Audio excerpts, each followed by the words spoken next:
We won the World Series, but I'm not done with this Cardinals team yet.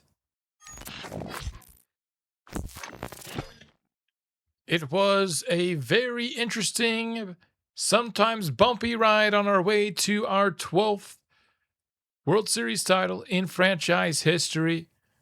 Isaac Pacheco was one of the best stories I've had in any of my baseball series. Just in terms of unlikely heroes, he ended up hitting pretty much 1,000 OPS in the playoffs. A guy that was supposed to be bench hit 340, hit 4 home runs. Michael Tolia was awesome. Jason Daly, his numbers ended up going down a little bit. I wouldn't go so far as to say he was bad in the World Series by any means. He just wasn't as consistent leading up to it. Kyle Lana, of course, had his signature 3 home run game in Game 3 of the World Series. Grady Dodson made me and many others excited for what he's going to be down the line. And on the other side of the equation here, our pitching maybe had a bad moment or two, but for the most part was just so rock solid throughout the postseason run, certainly outplaying our ratings among our pitching staff. Bruno Rosa, maybe the most impressive among them. In all of his postseason starts, never allowed more than 1 run in any of them. And of course, the biggest start of them all being Game 7 of the World Series, the biggest start in his career. So, we won it all, but what does that mean for the future of our series? There's really 2 ways to do it.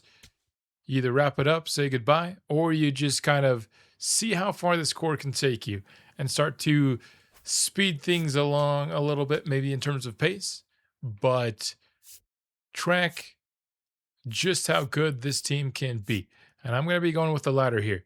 It would seem cruel to leave this team behind, a team where our best players are 21 and 22 years old, and with many MVP caliber seasons ahead of them, I think, in the case of our top 2 and maybe even Jason Daly. He continues to impress me every single season. He's been our WAR leader each of the last 2 years. He was my favorite player in this postseason run. He, Bruno Rosa, Isaac Pacheco. There's a lot of good stories, maybe some disappointing ones, but that's not what we're focused on here. If I can learn how to speak real quick, because we just won the World Series. So, what does an increased pace mean? I plan on doing entire seasons in single episodes now. I don't know how long that will end up taking me. It could be that they're very long videos. It will likely mean that they'll be coming out less frequently. I know there was a decent chunk of time, I think, in the whole week between winning the World Series and this one.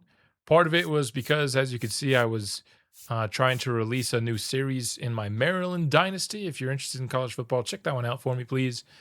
It would help me out a lot.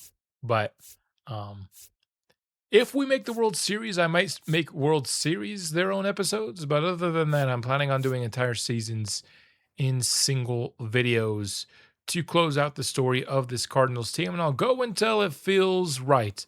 There's a certain time when it just feels like one of 2 things happen. The core is no longer together. That's one possible solid ending point. Or it just is so dominant that it's not even worth really watching on a year-to-year basis anymore, because it's just inevitable that you're going to win it all. Kind of like the Las Vegas Venom, the end of that NBA 2K26 series.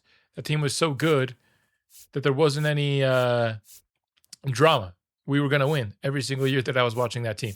So one of those 2 things will likely happen with the Cardinals. I'll let you guess which one is the most likely. And once we get to that point, I think we'll transition to just one big, long-term sim. But I'm not done with this team yet. Let's get to season 7. I think there are a lot of things to do here in our 7th season with this team. We have our first off-season task to do here, and that is our unrestricted free agents here. All bullpen arms, and 2 of which I think I'm willing to let go of in Tyler Phillips and Zach Thompson. Thompson was pretty solid for us in the postseason, but he's getting older. We have, I think, better lefty options at this point in the series. He's been a crucial lefty for us up to this point, and I thank him for his service. He wasn't the strongest in the regular season, but he did have a good postseason. The Most interesting decision, I don't know if it's necessarily difficult, is Yariel Rodriguez because his postseason run was quite impressive until all of a sudden in games 1 and 2 of the World Series, he blew the save in both of them. He did make up for it later, getting clutch saves in games 6 and 7, both games that we won just 2-1. He was put in high leverage spots and he came through both times, even though game 7 wasn't the cleanest of saves. I think you have to bring him back. I think there's a question of whether or not he'll be our closer, but after the postseason run he just had, I don't think I can just straight up let him go. I'll offer him something that I think he'll actually sign. Maybe something like $9.5 million for Yariel Rodriguez to come back for us next season. We have replacements already in hand for Phillips and Thompson. We're about to hit actual free agency, and Rodriguez still hasn't accepted, so sure, I'll just give him 10. That's full. He should accept that pretty easily, I would imagine. So hopefully we get Yariel back. Oh, I'd hate to lose him. He's 35 years old, and he's going down. But you can't release him after what he did this postseason, or not release him, but you can't not try and bring him back at the very least. If he doesn't want to come back, he doesn't want to come back. But I don't know why he wouldn't. Maybe it's because he knows he might not have the closer role next year. I don't know how many good teams would give it to him, though, considering he's listed as an RP. But, we'll let him make his decision. He's a grown man. Now it's time for some of our other off-season decisions here. Willard Watson, I'm willing to give him a 6-year deal worth $11.5 million per year. He was so good for us in the postseason. He's an 86 overall reliever. He has a potential. Let's lock him up. I've seen enough. He doesn't have the strongest arm, but it doesn't matter. He sims very well. Willard Watson, I want around long term. Bernal, unfortunately, I think his time with St. Louis has come to an end. It's been a long and fruitful run, but we can be a lot cheaper at the backup catcher spot with Rodriguez. So that's what I'm electing to do here. Bernal, thank you for your service. Luis Morales, not nearly as long of a run, but thank you for your service. We will not be offering him anything here. Isaac Pacheco, I'm willing to offer him a 3-year deal. I mean, you got to offer the man a contract after what he just did last postseason. And then Culpepper and Fernandez, I'm just taking them to arbitration. As for tender contracts, I've done pretty much everybody except for the harder decisions. And one of them is a hard decision for a different reason. Is it worth paying Yorangelo Senja? We'd have to pay him $3.6 million. I think if we were up against the cap a little bit more, I would not pay this. But since we aren't, I'll pay him that. That was the easiest of the quote-unquote hard decisions. Then we have two guys who I think deserve long-term contract discussions here. Maybe not 100% offerings. In the case of Rosa, I think it is a easier discussion. I don't want to renew it. I want to make an offer. He was just awesome. I want to assign him to a 10-year deal. We'd have to pay up $22 million. But we do have quite a bit of budget after just winning the World Series. Maybe we could do 8 years. That could be under $20 million. Keep him until he's 29.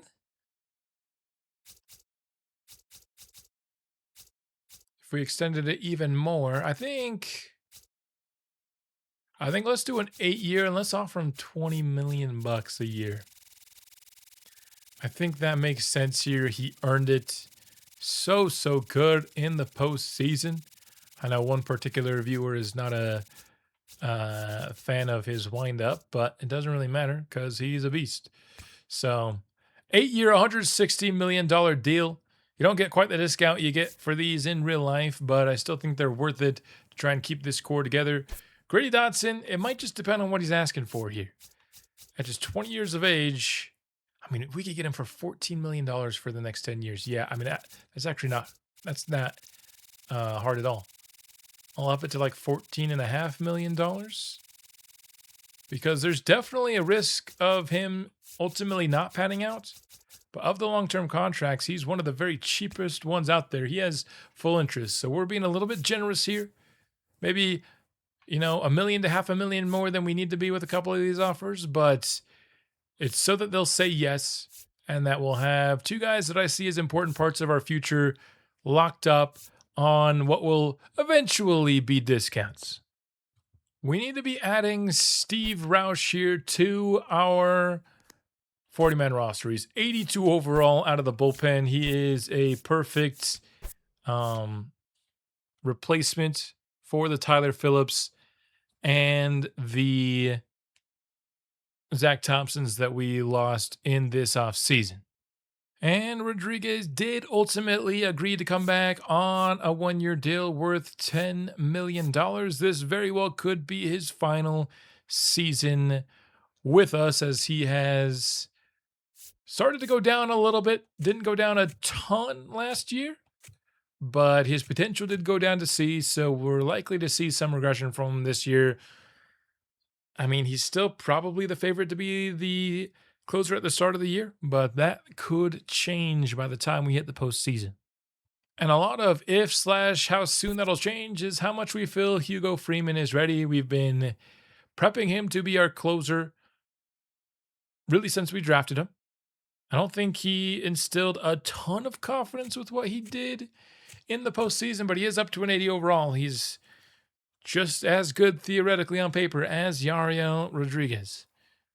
Can we trust him with a team with such lofty expectations and goals? It's always tough to trust a new closer that has no body of work showing that he can do it. So that's just going to be something that we'll either have to risk it or stick with Rodriguez, I think. And I think the regular season is the perfect time to experiment with it, see if he can handle it.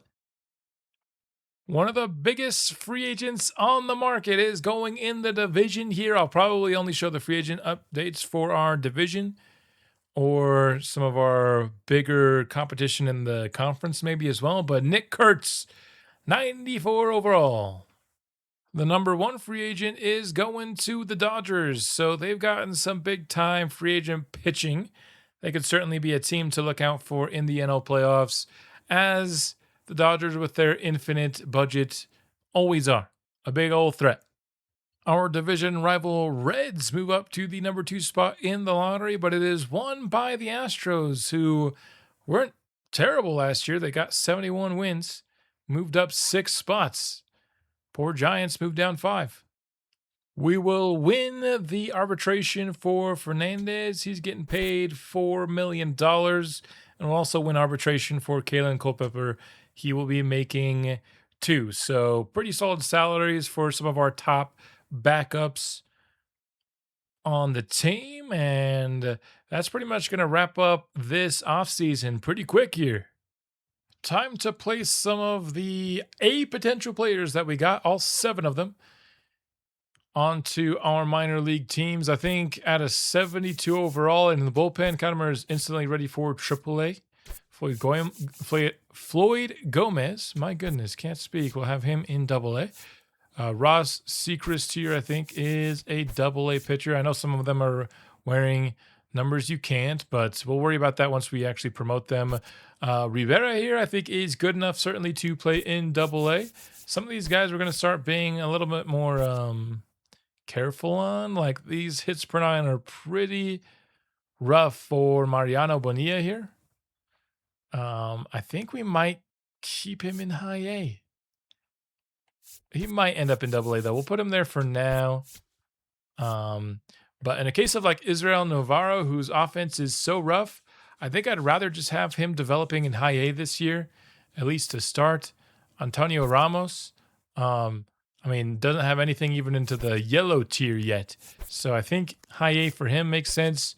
George Ruiz just absolutely loads of potential here. He can hit for lefties well, but other than that, I think you can make an argument that he needs to be developing at high A. So we'll keep the rest of these guys developing at the lowest tier here, just to guarantee more steady development rather than risk high gains for also potential negatives on what are some pretty poor attributes. It's not what I did last year with Grady Dotson, but we're kind of in a new stage now where we have no real short-term need for these guys. I'm not press and hoping that we can get big boosts so that Grady Dotson can be ready for a postseason run. I don't really have those kind of aspirations for these guys. I'm just hoping that by the time this roster gets really expensive, they'll be ready to step in and replace some people. The hardest decision here, moving from spring to the start of the regular season, is Grady Dotson. I have us to 27 spots. And Grady was really solid in spring for us. He hit 291, had 3 home runs. I still think one more year, spending most of it, if not all of it, in AAA would be beneficial to him, despite the fact that he was such a major factor in our postseason success. I'm looking out for him here, and that brings us to 26 players. I mean, we could also have done it with Nate Evers, that's for sure.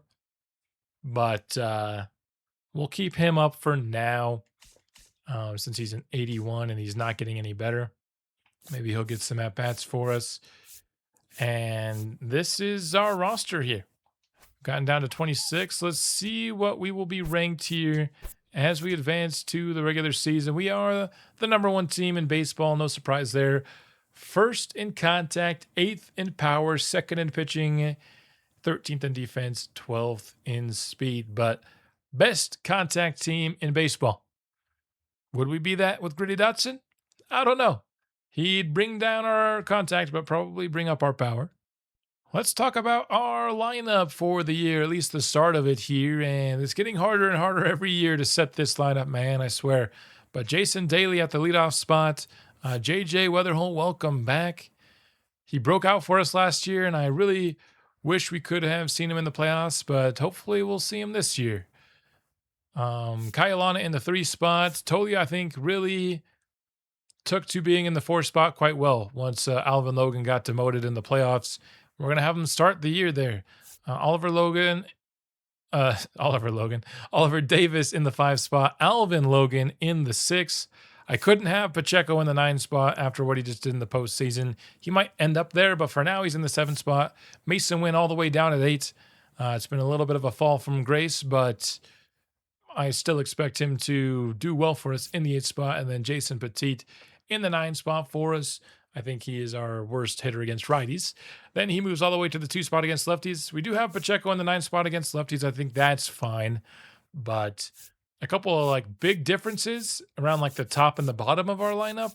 But for the most part, the middle of our lineup is kind of just reordered. But some big swings top to bottom, depending on whether or not we are facing righties against lefties. So that is our lineup for this season.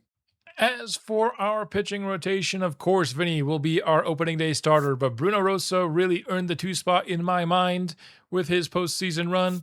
3 and 4 was very difficult, but despite the fact that he didn't leave us with the best taste in our mouths, I think prior to that, Charles O'Farrell, St. Chuck, was pitching really well. Decided to go with the upside here with the 3 spots, and then Alec Marsh from 2 down to 4. That's no knock on him. I just am excited about some of our young pitchers with higher upside. And then Ramos, the other guy that we missed in this postseason run, he will be in the 5 spot. Brett Chang, welcome to the big league squad as well. He will be a long reliever alongside DeAndre Moya. Steve Roush will be here, as will Yariel Rodriguez. I know I said he might start the year at closer, but the more I thought about it, I think this is the perfect time to try Hugo Freeman out. If it doesn't work, we'll just swap him. Hugo Freeman will go back into his long relief role. We'll bring Brett Chang down and Rodriguez back to the closer spot. Or we could give somebody like Bethea a chance or something like that. I don't know.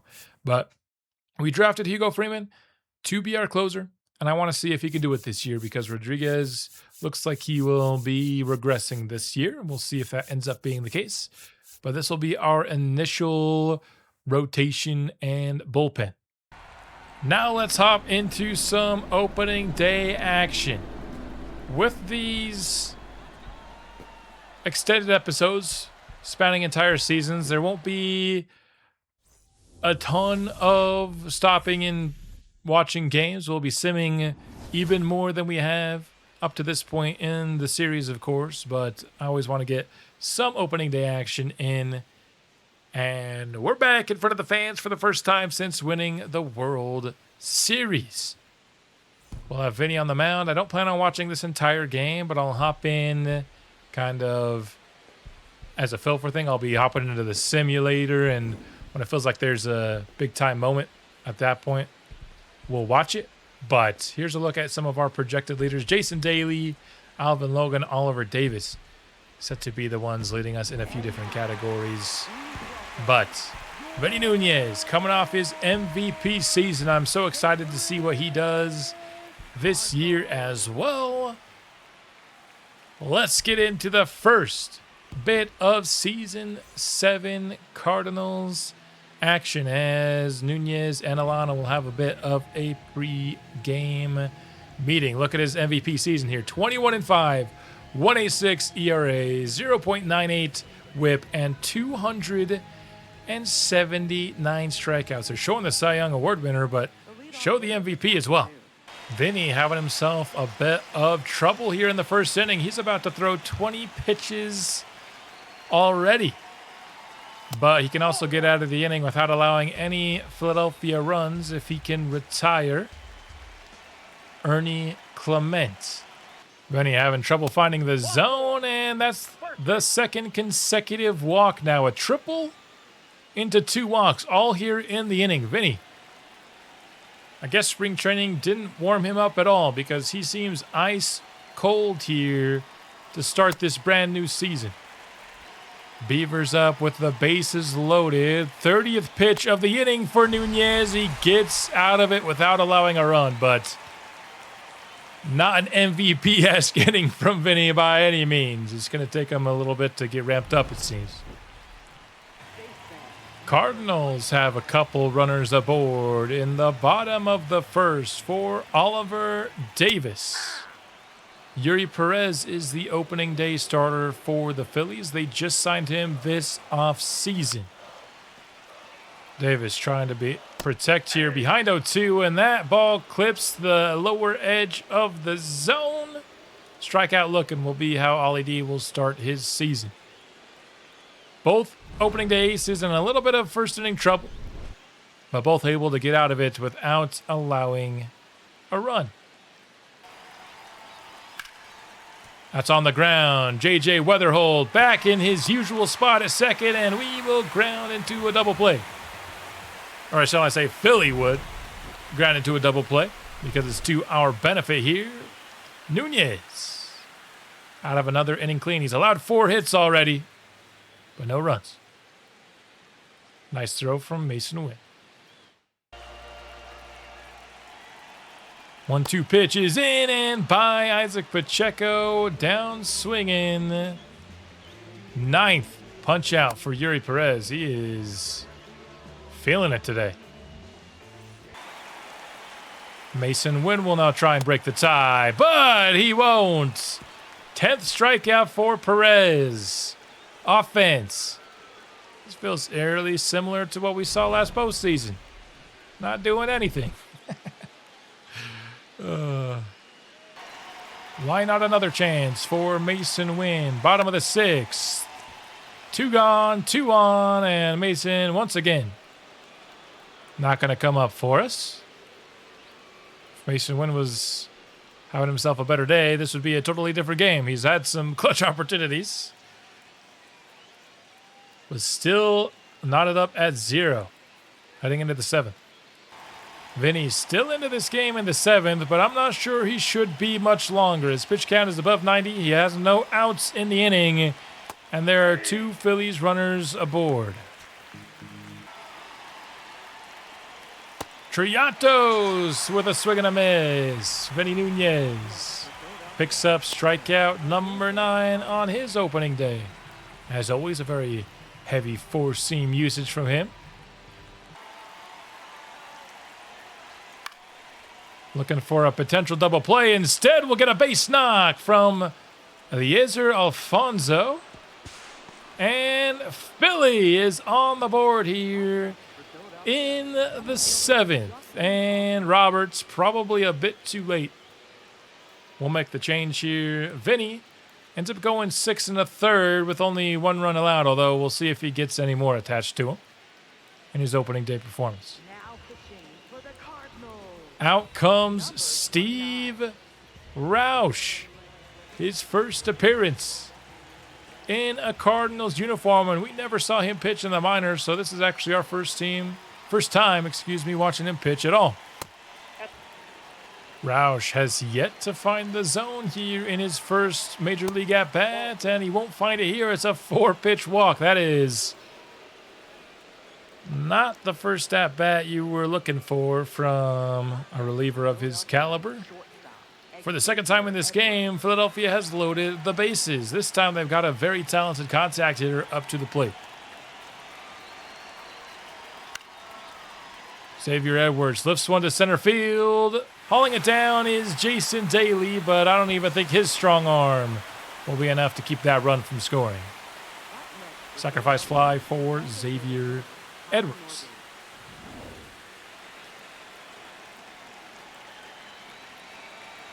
Next up is Connor Norby. The Phillies are just recreating Mr. Hurricane's Miami Marlins franchise in this save, it seems. Roush could get his first major league strikeout. Not going to happen. Norby hits it hard to left field, and Jason Petit is there. But a 2-run lead by Philly. We'll see if the Cardinals offense decides they want to play some baseball here on opening day. We got ourselves a leadoff double from Tolia here in the 8th. Can we turn it into some runs? Jackson Rutledge is pitching for Philly in this inning. Oliver Davis on the ground to second. It'll advance Tolia, but won't get him on base. Oliver Logan hit hard right to second base, though, but St. Louis will score. We will not be shut out at home on opening day. That's a relief at the very least. Jason Petit. Hard to know when to jump in on these home runs, but he ties it up. In the bottom of the 9th, we have a chance to walk it off now. Jason Daly on base, and I knew I should have opted in. I just didn't do it. J.J. Weatherholtz hits a walk-off home run to win us the game in the bottom of the 9th on opening day against Philadelphia. This game ended up being exactly like last year's postseason run. So the team had to pay an homage, where the offense looks mostly trash, but does just enough to get the win in the end. And our opening day win goes to Brett Chang at the pitching spot. I will also no longer be manually drafting. I think ending on the draft class with 7-8 potential players that really sets up our future and gives us backup options at a ton of spots now. I think that's a perfect one for me to kind of end on, you know? I think I'm not going to get any better than that. And with the nature of how quickly we're going. So when you are doing scouting automatically rather than manually, you want a little bit more well-balanced ratings. So that's what I went for here. We're not going to have nearly as much discovery, but you never know what they're going to ask the CPU scouts to do. And this is about as good as I could do to get some kind of well-rounded scouts. The only guy below a 70 in anything is Onorm Albus, can't really discover. Most of the gameplay in the regular season is going to be some of this very high leverage stuff. And if there's occasionally a game that I want to portray like I did in opening day, then we'll do that as well, just to kind of supplement if I feel like we're not getting enough games from this team. But expect that for regular season action from now on in this series. We instantly get one of these scenarios. Bottom of the 9th, Jason Petit, who, by the way, has 2 home runs in this game, which was actually the scenario, was to get him a 3rd home run. But instead, like, tied game, man on base, bottom of the 9th. This is what I'm looking for. Jason Daly also homered on opening day, which means he's already hit 3. Unlikely early season power bat for us, and Mason Wynn gets into scoring position here against Hunter Biggie. as we try to walk off a second consecutive game against the Phillies.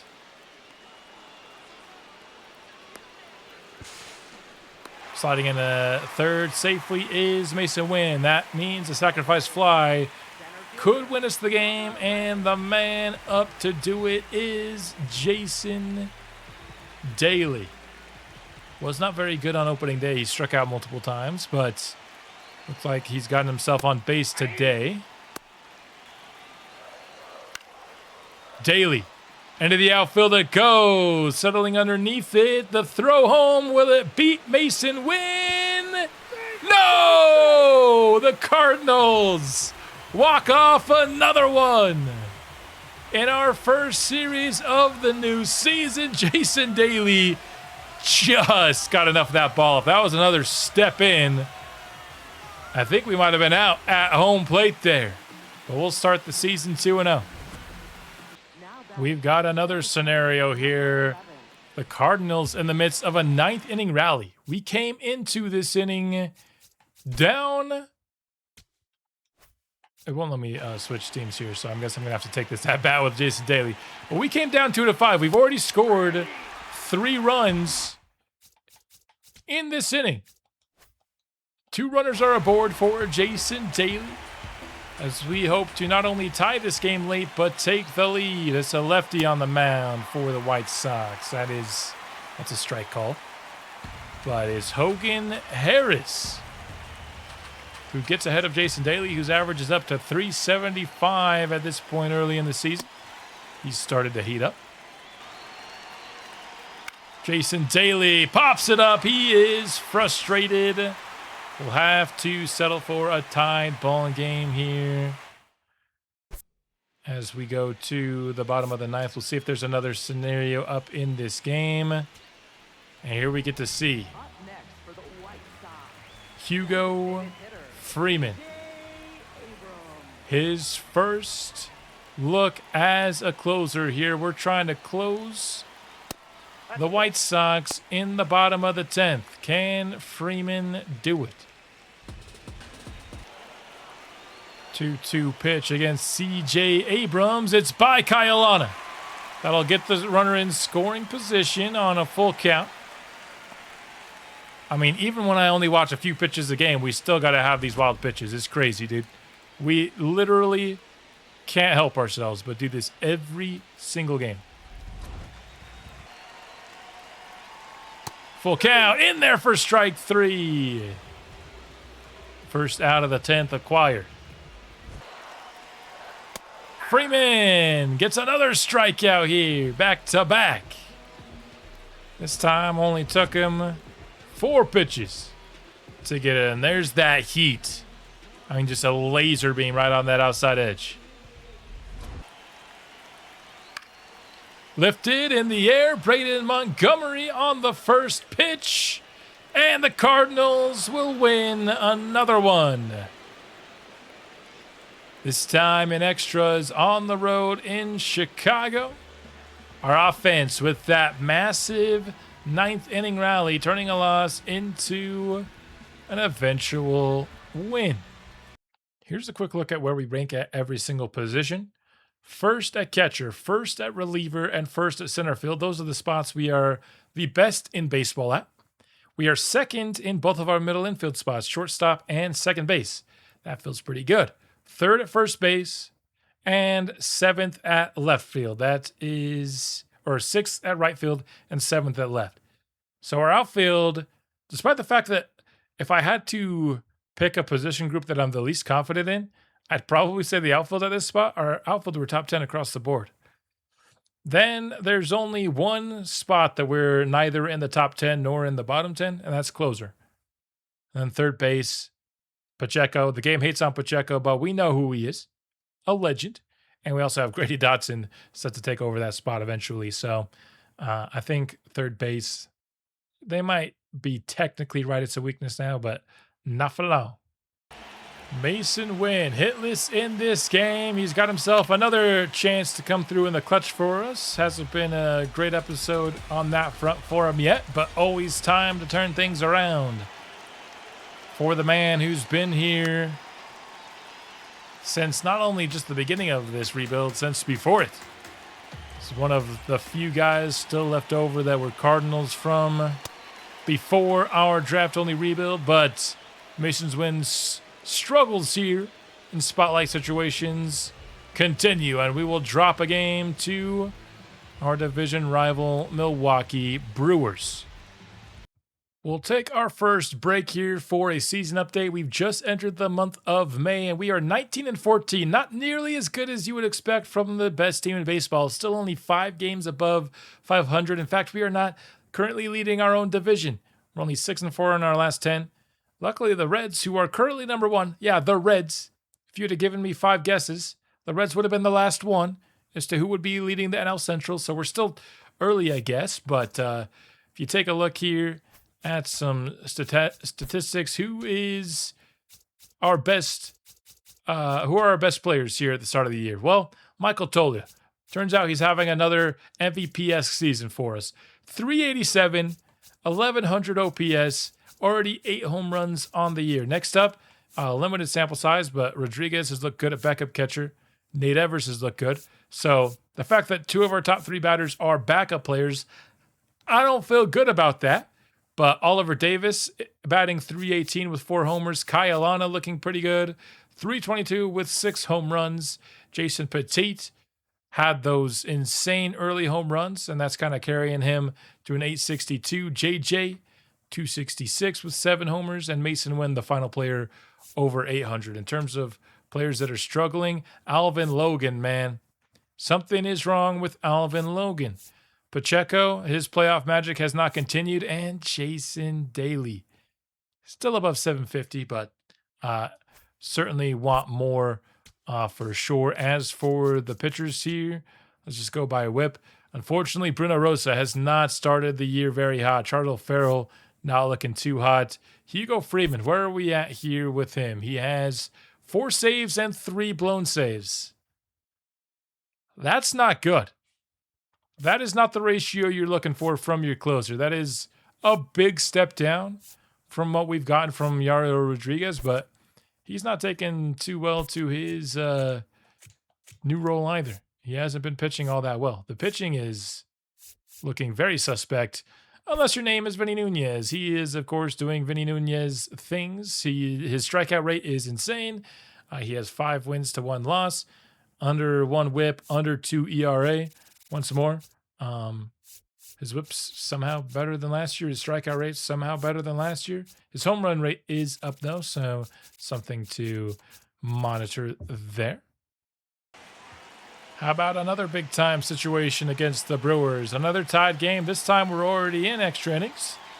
And Wynn is trying to get the Cardinals a lead here. Got runners on first and second. Wynn's been given a lot of opportunities. He's actually doing quite well in sim, hitting just below 300 at this point of the season. And he has 2 hits today. Popped up, though, into foul territory. We're going to have to wait a little bit longer for some of that production to actually show up on the screen. Petit, that's going to be fair down the first base line. Nick Kurtz unable to nab it, and 2 St. Louis Cardinals runs will score. Puts us in a nice position to try and close this game out now. Later on in the same inning, it looks like it's an off day for Kyle Lana, so we have Raniel Rodriguez up with the bases loaded. He is hitting marvelously with runners in scoring position so far. Not the biggest sample size, but you love to see it nonetheless. Even our bench is filled with studs. That's how good this Cardinals team has gotten to. And popped up. Infield fly to end the 10th. We'll have to take the 2-run lead into the bottom and close this one out. Willard Watson now trying to close this one out. The Brewers haven't scored anything yet here in the 10th. 2 gone, but they have a base runner. on second, which of course you start with, but they also got one on first via an error. So, can we get out of the game here? Langford lifts it out to J.J. Weatherholt, and we come up clutch. And it's Jason Petit hitting the clutch single that brought home 2 Cardinals runners and ended up winning the ball game for us. It's another situation here for Hugo Freeman. He's trying to keep this game tied in the bottom of the 9th. Now, I know he hasn't allowed any earned runs in this game because before the game the stats told me it. But he's in a bit of a pickle here. He needs one more out. Not an easy man to get it against, as it's Gunnar Henderson. Rodriguez going to challenge this call. It's kind of weird that the last couple of times we've hopped in has been on a Kyle on an off day. But he's ahead of Gunnar Henderson. 0-2 gets this one lifted to right, and it's Tolia playing right field for us today. We're through the 9th. Hugo Freeman does his job. Let's see if there's another situation for us to hop in. It looks like Willard Watson. I think we can trust Willard Watson a little bit more. The Cardinals will ultimately win this one. Hopefully that's a sign that Hugo Freeman is started to do a little bit better for us at our closer spot. We're now at the 90-game mark here, a little bit past the halfway point, and the Cardinals have certainly started to heat up. We're now 55-35, and we are atop our division. The Reds are still in second place here, but let's get an updated look kind of at our team and how things sit. Vinny Nunez has turned into more of like a human pitcher, but still a very good pitcher. He's not doing inhuman things like he was last year or at the start of this year. Kyle Lana, he's up to 19 home runs. He's currently on a hot streak. He's up to a 98 overall as well. Jason Daly hitting 296 with 17 home runs on the year, 287 with 13 for Ollie D. J.J. Weatherholt on a hot streak right now, 14 home runs, 280 average. Mason Wynn just 238, so he's certainly cooled down as the season has gone along. 8 home runs, 271 with 16 home runs for Jason Petit. 227 with 15 home runs for Alvin Logan. He's still not doing all that well. Willard Watson having another really good year. I know the CPU automatically made him our closer for a large part of the year, and he's actually done really well there.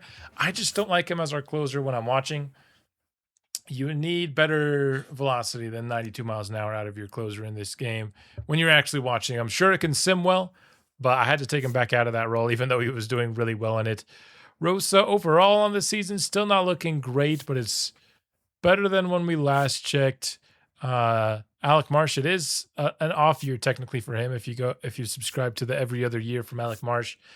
Tolia, not quite having the MVP season he was before, but still very good. Here's Roush. This is his rookie year. Numbers looking pretty good in his first 50 innings. Ozzy Ramirez down at AAA, the first minor league player we're looking at here. He's looking pretty good. He could probably be a major league guy for us this year if we wanted him to be. I definitely don't not want him to be. It's just a pretty competitive field right now, if you know what I mean. Brett Chang, also a rookie. Numbers not looking as good. Hugo Freeman, these numbers don't look bad by any means, but he still has 8 saved to 5 blown saves. He got injured for like a day, and then the game took him out of the closer spot. It's really annoying. I wish they wouldn't do that kind of stuff, but they just love messing with your lineups. Kind of no matter what sports game you talk about. They just love touching stuff without your permission. Grady Dotson, not a very good average. Still getting some slight development except for contact versus left, which has actually gone down to 51.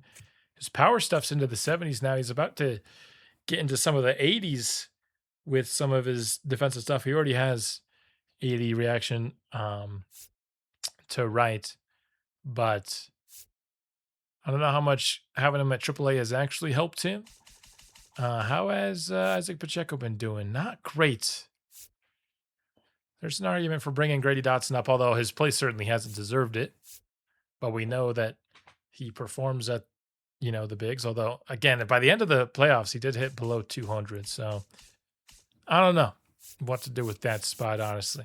But here is our midseason update.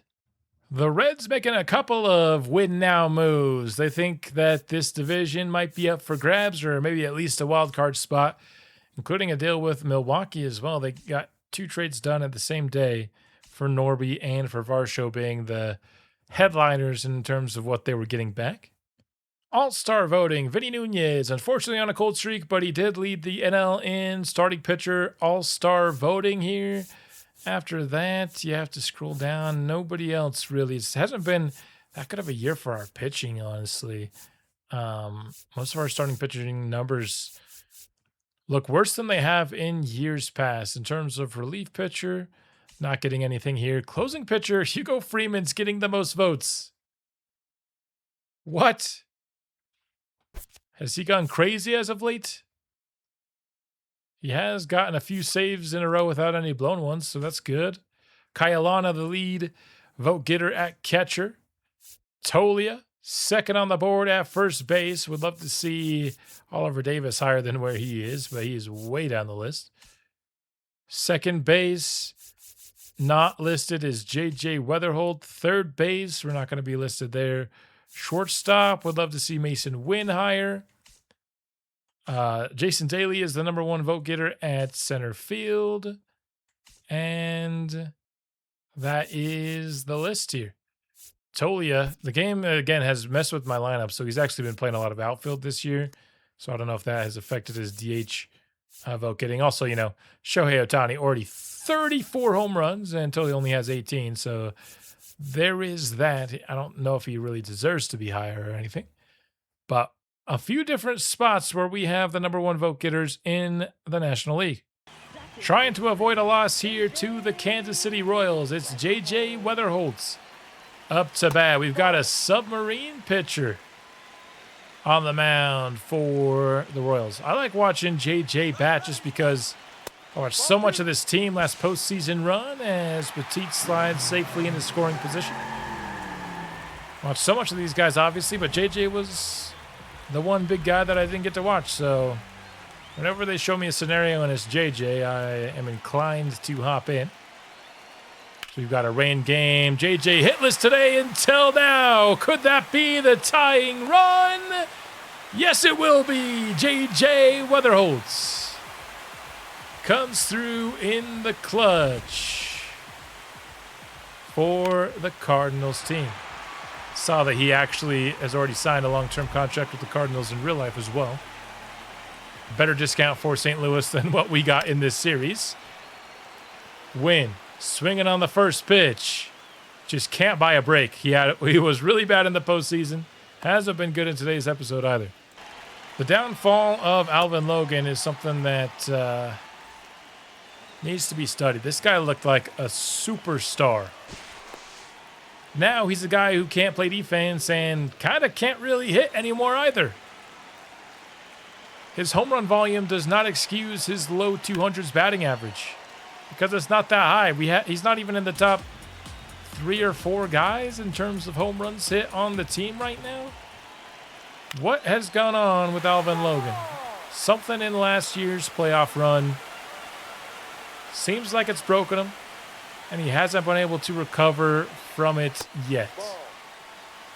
Able to look at that pitch low for ball 1, though. As Gelman is now in the double digits with his pitch count. Logan will get on base here. And now the game-winning run is on third base. And the man up to try and drive him in will be, well, I guess we'll have to see this pitching change first, will be Isaac Pacheco. Runners on the corners. Pacheco, no, this can't be 2! And it is. Isaac Pacheco seems to maybe have lost some of that postseason magic this season. He's returned to the player that made me want to bench him prior to the start of that postseason. We have 15 hits on the board. This is a pretty high-scoring game, to be fair. We'll return to simulating, see if they'll give us another opportunity here, and they will. Ooh, we're in a tough spot here. Down 2 runs, bottom of the 10th. Oliver Davis up to hit. He's hitting in the 3 spot. Looks like they've messed up with my lineups again, even though I constantly reorder them every time they mess up with them, because Oliver Davis should not be hitting in the 3 spot. But whatever. He's having a good season, it looks like, so I can't be too mad at it. All right, come on. 0-2 pitch. And it's up the middle. Oliver Davis won't get that through the infield. Turns out Bobby Witt pretty good at defense. And we'll drop this game to the Royals. Let's see how the CPU did in its first ever drafts. I mean, we got a couple of solid potential guys here. Nobody in the first 4 is below 79. We also didn't get a couple guys signed up, which is kind of dumb. But, I mean, Brian Olszewski here, 65 overall, 87 potential with our 4th pick. That's pretty good work, I got to say. He's a contact guy with a decent arm. Not much of a power hitter, but solid durability. Weinstein isn't great, but he's not bad.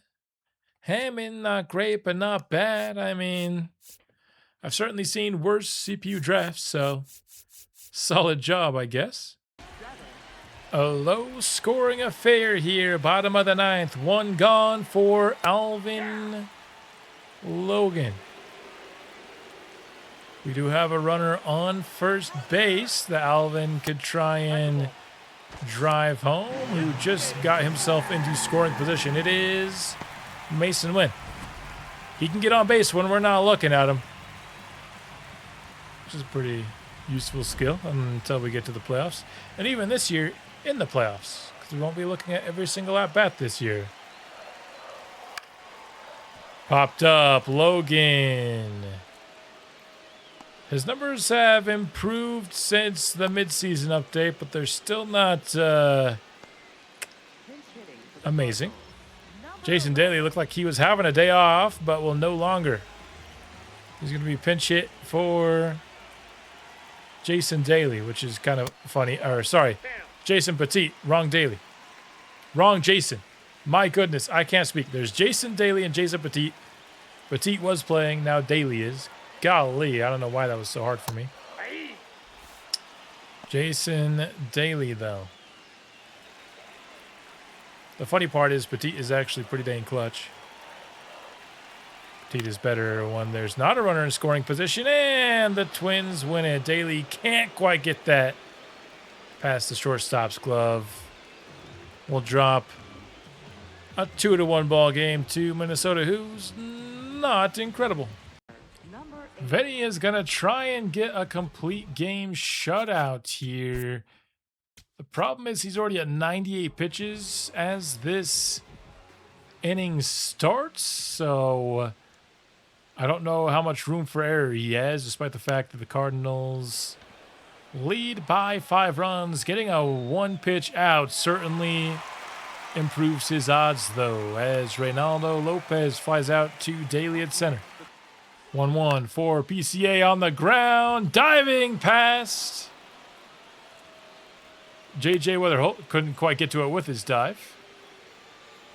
But Roberts will allow Nunez to stay on the mound. I respect it, because a double play could get him out of this game. And that's going to hit him. Right there. Nunez seemingly losing a bit of control here, but they'll still let him try and finish this game. In the air towards center field. Now 1 out needed. Kind of wish they would have tested Daly's arm there, although it wasn't a perfect throw. Can we get triple ones on the pitch count for the complete game shutout? Head 0-2, and it's a called strike 3. Finally, the umpire doesn't try to screw Vinny over. And the Cardinals win, and of course, Vinny Nunez gets a complete game in. I believe that's his only of the season, unless they didn't give me the prompt for an earlier one. 16 wins on the year for Vinny Nunez. We've reached the expanded rosters here at the start of September. I think the call-ups this year are pretty easy. You could make some, I guess, calls for somebody else, but I think Grady Dotson, he's going to be somebody that I want on my playoff roster. And Ozzy Ramirez, I just think he's pitched really well at AAA this year. And at an 84 overall, he's certainly an MLB caliber pitcher. He might end up being one of our 4 starters this year. I know last year he was our worst of our 5, so we didn't end up having him pitch for us. But this year he might replace whoever ends up being the worst of the bunch. And the Cardinals will end the year with exactly 100 wins on the season with a 3-1 victory over the Baltimore Orioles. That will be tops not only in the NL Central, but it looks like the Dodgers will be a team above us. The Mariners also won 100. So third or tied for second overall in the league this year for record. Yeah, 104 and 58 last year. So 4 fewer wins, but back-to-back years with triple-digit regular season wins. You have to count that as a success. End of season stat updates. Now, Kyle ends up with 38 home runs and a 328 average. His OPS ends up just a bit above 1,000. He is a 99 overall, and he is incredible. Oliver Davis has now reached 97 overall. And his hitting stats look just really, really amazing. 95 vision at this point. His discipline is up to 80. His contact is great. I wish his clutch was a little bit more in line with his contact, but it is what it is. Jason Daly hits over 300, adds 32 home runs this season, and has himself just another incredible season. I want to see his WAR. He has, for the 4th straight season, set his career best WAR. Just fails to reach 9 this year. He did not have a single error all season long. I imagine that will be tops on the team. I mean, let's look at Kyle Ana's. That might be better, but yeah, it is at a 9.3. So Kyle Ana, most likely going to be our leader in wins above replacement this year, which is incredible stuff. Vinny Nunez, he ends up with really solid numbers, but of course not quite to the caliber of last year. He ends up pitching about 19 fewer innings. The ERA back above 3.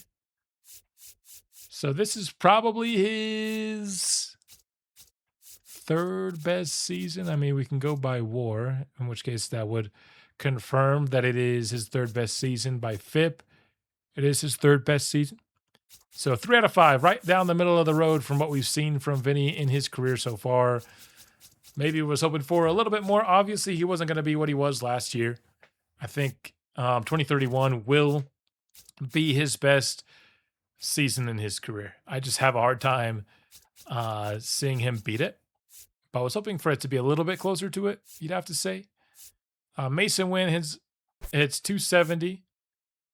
He hits 16 home runs, 774 OPS. That's the lowest since 28. And was more in line with kind of what he was doing before this series. And a 5.4 WAR is also his lowest since 2028. JJ Weatherholt kind of went back to who he was before his injury, man. And I don't love it. He finally broke out last year, combining the power with the contact. Whereas before it had kind of been one or the other. In most cases, his 765 OPS is his lowest since 2028 as well. Not a big fan of that. His 3.4 WAR lowest since 2028. And he didn't get injured this year. Was hoping he could be somebody that we were a little bit more excited about heading into his first potential deep postseason run. Jason Petit ends up just kind of outplaying him across the board.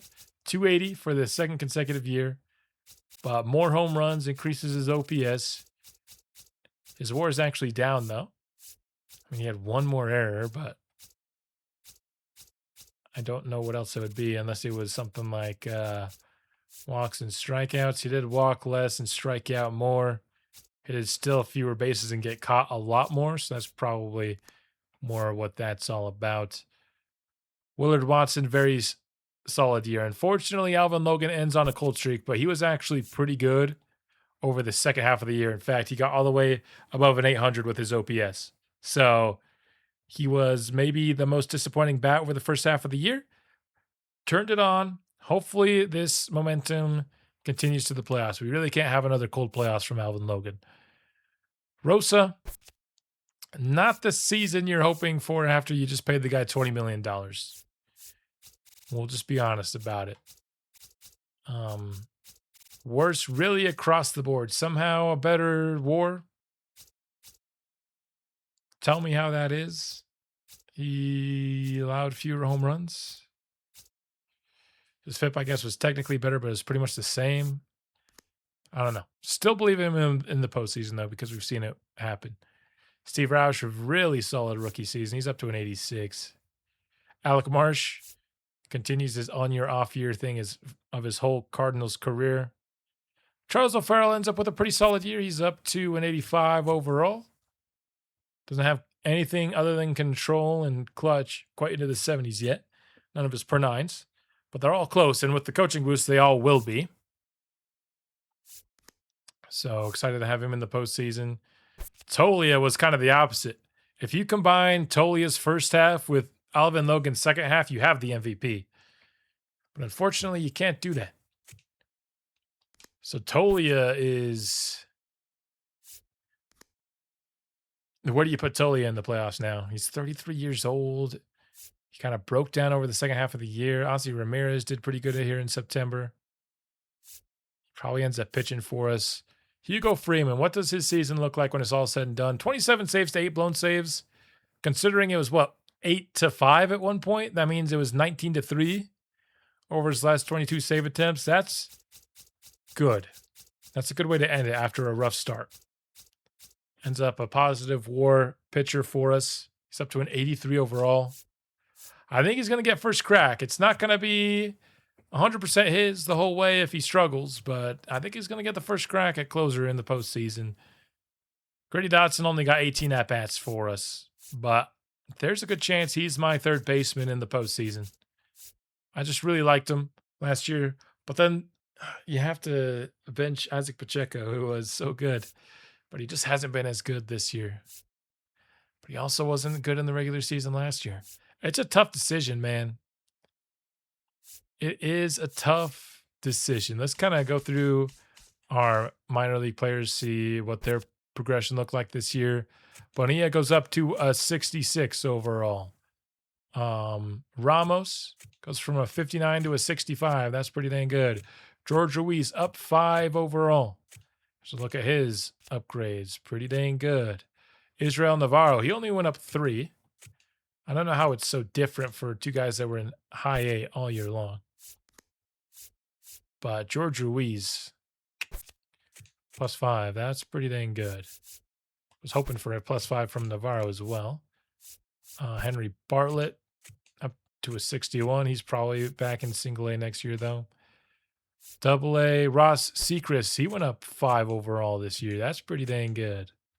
He's still getting his overall propped up by stamina, though. Willie Garcia, same deal. Floyd Gomez, I mean, he's too good to be a double A closer, let's be honest.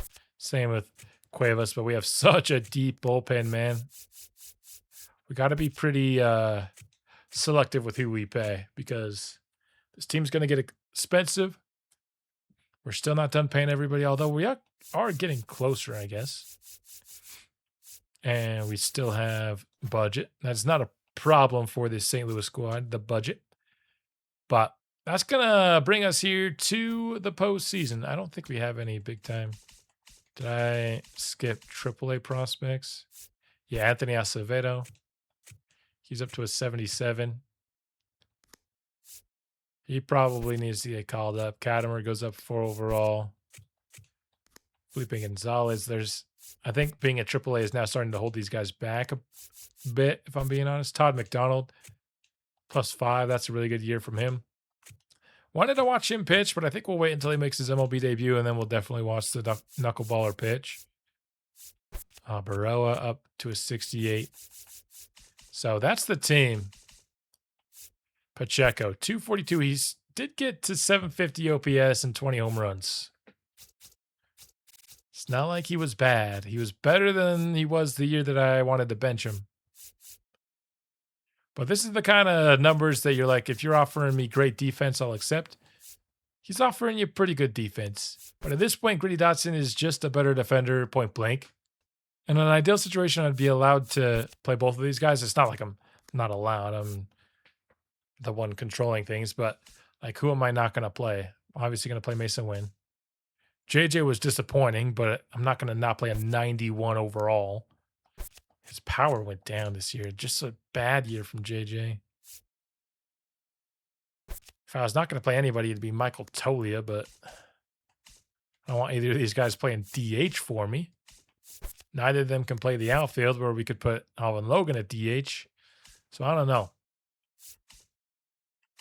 Tough decisions abound here. What will we do for the postseason? Let's find out right now, because that decision, it's not like I can delay that or anything. It's right now. 100 wins. We will not stop simulating. What's going on? Wait. Why did I just... We're into the playoffs already. Okay, cool. I'll get this fixed for the rest of the playoffs. I think did I just accidentally ask it to sim the whole season? Well, here we are in the postseason. Let's go. I accidentally clicked a button and it moved too fast for me to unclick it. So we've got a matchup against the Atlanta Braves here in the postseason. And Vinny Nunez trying to pitch a complete game shutout. We have 3 runs aboard. We'll figure out how we scored them at the end of this game. But we got to see if Vinny can get this done. So they've redone my lineups, and they have Tolia playing left for right now. That's not the worst. Ronald Acuna Jr. still hitting high in this Atlanta order. These many years down the line, and he swings and misses on that pitch.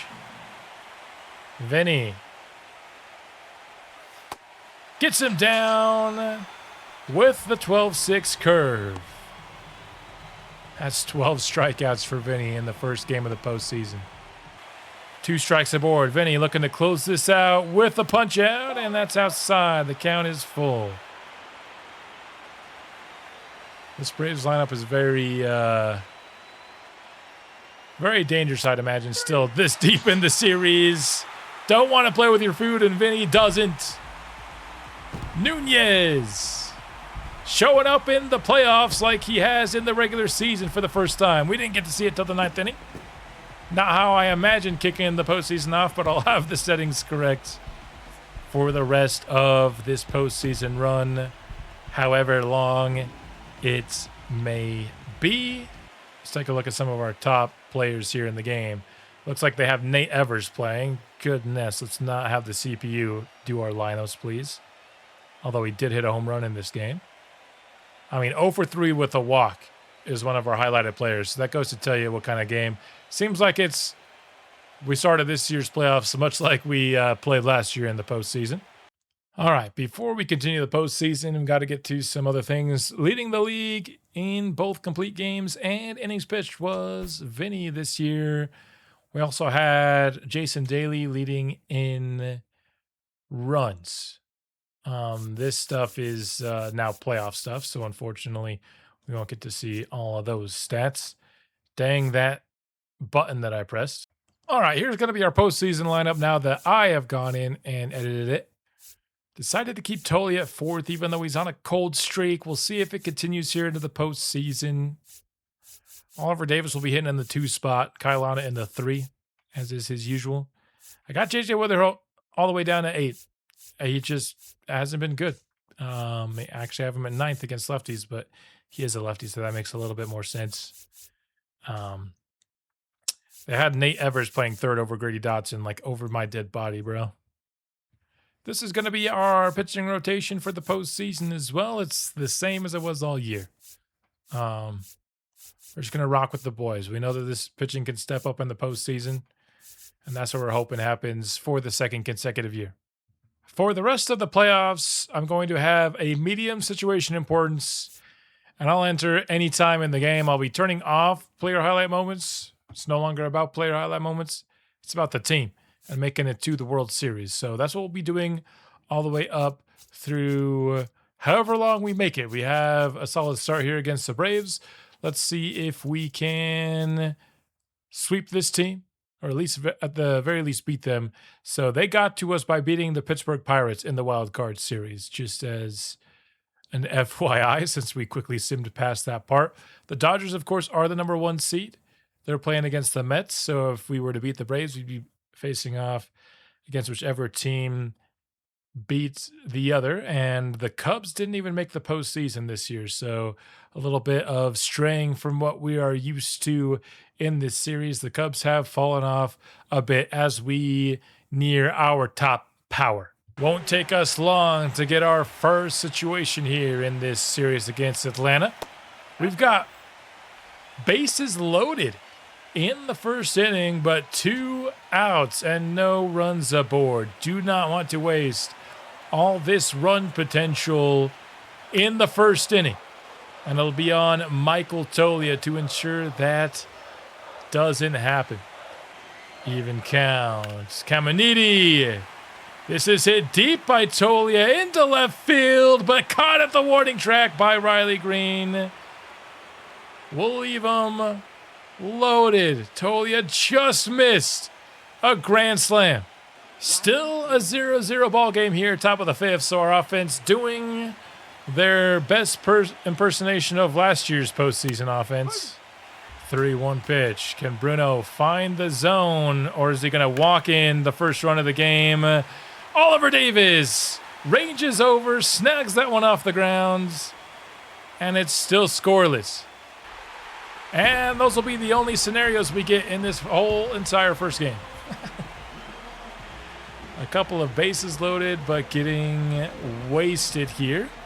The good news, though, we'll win it 6-0. We scored 5 of our 6 runs in the 5th. So pretty much right after I made fun of our offense for being terrible.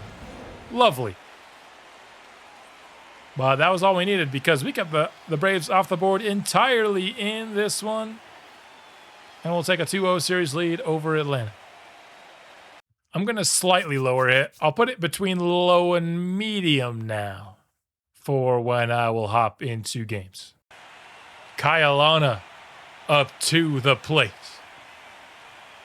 in the first inning here. With 2 aboard, nobody gone yet.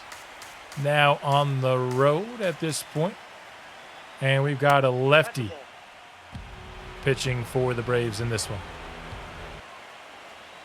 2-2 is by Alana right down the middle. How do you not make any contact with that one? Logan, very good so far early in this postseason, and gets another base knock here. Is it going to score the first run? It will. Runners remain on first and second. The Cardinals strike first. Davis, that is smoked right back up the middle. Into third slides Alvin Logan. Runners now on the corners, and it's another run aboard for the Cardinals. Stringing base knocks together. This is the kind of offense I was hoping to see a year ago. Toglia in the air. In pursuit. And snagging it at the warning track, excuse me. That'll be a sacrifice fly for Toglia. We've now scored 3 in the first inning. Dotson chops it to third, and the first inning will now be over, but not before we did plenty of damage. And once again, we only get one scenario. I think I'm done allowing MLB The Show to decide when it's time for me to hop in. We're going to beat the Braves here. Sweep them 3-0. I'm going to start creating scenarios to hop in myself, though. This critical situations meter must be doing something wrong. Unless we totally destroyed them, there's no way the first inning should have been the only time on these settings that I hopped in. I mean, sure, it was 11-5, but come on. How are we not getting more scenarios with these settings? That's my bad, guys. I thought the game would be better at giving me opportunities to hop into the game. Grady Dawson just got injured, so guess who's back? Back again. It's our friend, Isaac Pacheco. It was always meant to be. No, not Nate Evers. Go screw yourself, Nate Evers. Just kidding. I don't have anything against Nate Evers, but it was always meant to be. The hero of last year's postseason, back in the lineup. It'll be the Dodgers, to no one's surprise, I'm sure, that will be forced to face off against in the NLCS. Their pitching is insane. Roki Sasaki, Paul Skeens, and Garrett Crochet. Shohei at this point is not an amazing pitcher, but this top three is extremely potent. And I'm not exactly looking forward to going against them. Sasaki hasn't been great in this postseason, I guess. There's that.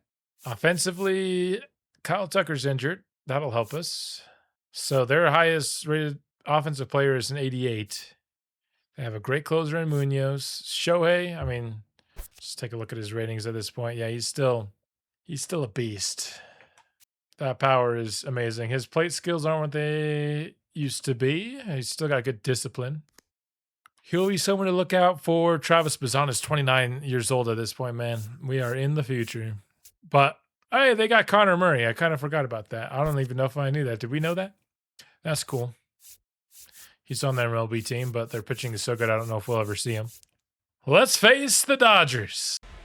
We're going against Paul Skeens in game one. That is going to be super fun. Notice the total sincerity in my voice? Paul Skeens, two-time Cy Young Award winner at this point. His hopes pretty high in the postseason, but the Dodgers haven't played a ton of games in the postseason, so it's a very small sample size. Jason Daly leads things off with a home run.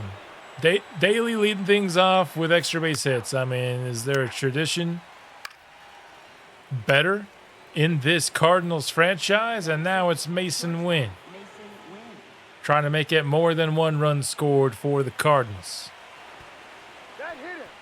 That hit him. I didn't really see that how it hit him at first, but the bases are now juiced for Isaac Pacheco. Can he be a hero 2 postseasons in a row? If he is, at this point, he gets the job until he proves he's not worthy of it. I made the tough decision to have Dodson in the lineup before, but Pacheco comes out and balls 2 straight postseasons. Then that's got to mean something, you know what I mean? You can't just have someone ball and then not reward them. But in this case, just 1 run aboard for St. Louis in the first.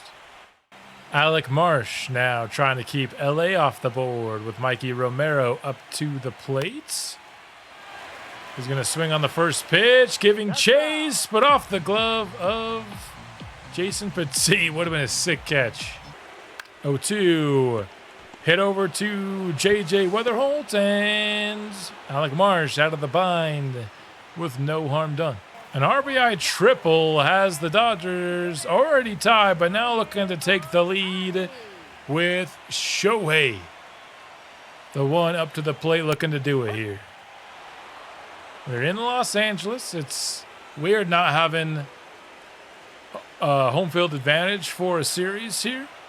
Just assumed after last year that would be a regularity for us, but slight step back for us this year, as well as another incredible pitcher being added by the Dodgers. Had them slightly better than us this year. Shohei, a swing and a miss for strike 3. On the ground, Meadows. Davis will cover first, and the runner holds at third. We remain tied.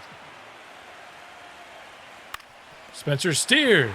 This is going to get through the infield, up the middle. The Dodgers will, in the end, take the lead. It's hard to allow back-to-back triples to start an inning and it not to turn into 2 runs. Marsh couldn't get it done. From the 9 spot, Petit up in a big spot, top of the 4th. Paul Skeens gets the strikeout of Jason Petit to get out of the inning. The Dodgers remain on top. Marsh in trouble for the 2nd consecutive inning, but could get out of it here with a double play. And he gets it, 5-4-3. Pacheco happy to be back out on the field. Jarren Duran out to center field. And it's snagged by Daly. Marsh able to avoid trouble. Cardinals start the 5th off with a pair of walks, and now Kyle Lana is the next up for us. Led the team in home runs hit this year with 38. 2-2 is by Kyle Lana. That's 5 strikeouts for Skeens here in Game 1 of the NLCS. Michael Tolia on a line, deep to right field. That should score 1 run, might even score 2. The throw is not in time. Oliver Davis slides in. Tolia comes through for us with a 2-run double. St. Louis back on top. 2-2 against Alvin Logan. And on the top of the zone, strike 3 looking. Full count. Win to short. The throw gets there before he does, and to the bottom half of the 5th we go with the lead. Connor Murray, former Cardinals draft pick, in the game in the 6th inning in relief of Paul Skeens. Was wondering if we'd see him, and indeed we have. He's trying to keep the Cardinals from extending our lead. 1-1 pitch. He's in there for strike 2. Now ahead of Oliver Davis. Full count. Davis retired with the ground out to third base. Steve Rausch into the game for the Cardinals now, and ball on the ground that gets by Kyle Lana. I don't know if I need to change some sliders to get this to stop happening. The problem is it never happens to the other team, so it's our team's problem. 2-2. Low, but hit by Romero. And because of the stupid pitch that advanced both runners, it's a 2-run hit instead of what should have been a 1-run hit. Jarren Duran, another base knock. The Dodgers will extend their lead. Steve Rausch's first playoff impression. Not a very good one. He can't get an out. And the Dodgers will defeat the Cardinals 6-4 when it's all said and done. Not much in the way of scoring opportunities for our team. We got a solo shot from Alana later in the game, but couldn't really get any base runners over the last few innings. This Dodgers team is tough. I'm not even sure. I mean, we're the better team for sure. But with how good this pitching is, we'd still be favorites, but I don't know if we're as big of favorites as we were in most of our series from last year against this Dodgers team. You know, after facing Paul Skeens, you think you'd get some relief. Now we go up against Garrett Crochet in Game 2. Yep. This is the strength of the Dodgers roster that brought them this far. The strength that we now have. Pretty big amount of pressure here. You don't want to fall behind 0-2. That puts you in a tough spot. Our first moment will be while we are pitching, though. It's Bruno Rosa on the mound in Game 2. The Dodgers have themselves a runner in scoring position. Travis Bazzana will get a walk here. Second base runner allowed by Vinny. He didn't allow any in the first. Popped up by Noel.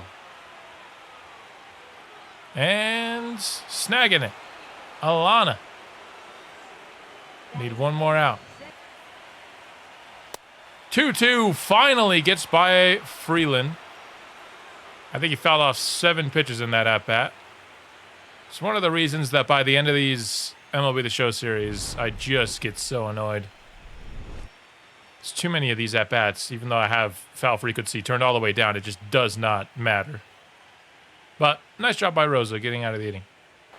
A triple from Mason Wynn puts us in an opportunity to score our first run, but it's a lefty-lefty matchup against J.J. Weatherholtz.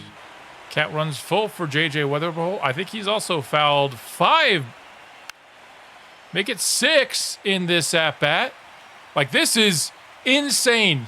Does every single at-bat need to be doing this at this point? Like, come on, man. He's in there for a strikeout. Just happy to have that at-bat over with. 1-2. We'll be in there. Back-to-back strikeouts. We do nothing with the triple from Mason Wynn. Rosa needs one more crucial out here to keep the Dodgers from scoring. Up to 77 pitches here as he's trying to finish off this 5th inning. Popped up. Kyalana has Noel phase through him as he will snag it, and the Dodgers remain off the board. We did get an error in that inning, which was part of the reason Bruno is even in a tough spot. Oliver Davis gave us the lead. Now he has a chance to extend it with Petit in scoring motion. He'll swing on the first pitch. It's deep to right field, but tracked down in the outfield. 1-0 will remain the score. The Dodgers tie it up. They get a solo shot of their own on Rosa, who came out in the 6th. Mason Wynn. I just love games where the only time anybody scores is via solo home runs. Alvin Logan up to the plate with Alana, having just hit a double.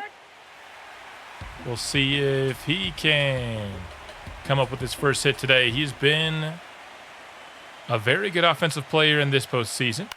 Quite a turn of events from a year ago. He'll advance Alana, but now with 2 outs in the inning, it won't be of massive help to us as the Dodgers will switch pitchers and Oliver Davis will return to the plate. Davis missing on the 1-2 pitch. Oh, man. I was hoping our offense would be better this postseason. It just really isn't. Not even a little bit. Again, the Dodgers are good at pitching, but their bullpen's not amazing. And there it is. Another solo homer to extend our lead here. 3-1 now. Daly, a 2-run homer. We got more than one run on a home run. That's beautiful. In comes Hugo Freeman here as Bethea had an error lead to a run. I don't know what the error was, but it put the runner on second base, not first. So had to be a pretty big one. But Freeman now with an out to go, trying to finish the Dodgers up and have us at 1 game apiece before we have the next 3 matchups in St. Louis. This will get popped up into foul territory. Pacheco hauls it in, and the Cardinals will knot this series up. Are the only RBIs in this game until the final one here in the bottom of the 9th were all scored via home runs. So that's cool. It's not the kind of gameplay I prefer personally, but it gets us the win here to even us up. Oh my goodness. Kyle Alana just broke his hand in game 2. Oh no. Might as well remove him from the playoff roster. We'll need a backup catcher now. I don't even know if we have another one on our 40-man. Rodriguez is an 84. I mean, as far as backup catchers go, he's definitely defense over offense. But Alana, that lowers our chances of winning it all this year.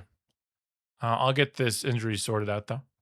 Yeah, Rodriguez is going to be hitting in the 9th spot for us. And for the most part, people just generally moved up. We're going to have Alvin Logan hitting 3rd for us. Really hot over the last half of the season. He's been really hot in the postseason as well. So glad that he is one of the better success stories here. After, I mean, earlier on in this very same episode, I was talking about his fall off, but seems tales of his demise were greatly over exaggerated, or whatever that saying is. So he'll be hitting 3 for us now. We will have our ace on the mound for this one. He's played 1 game in the postseason, and it was a complete game shutout with 13 strikeouts and no walks. So he allowed 3 hits. It was pretty awesome.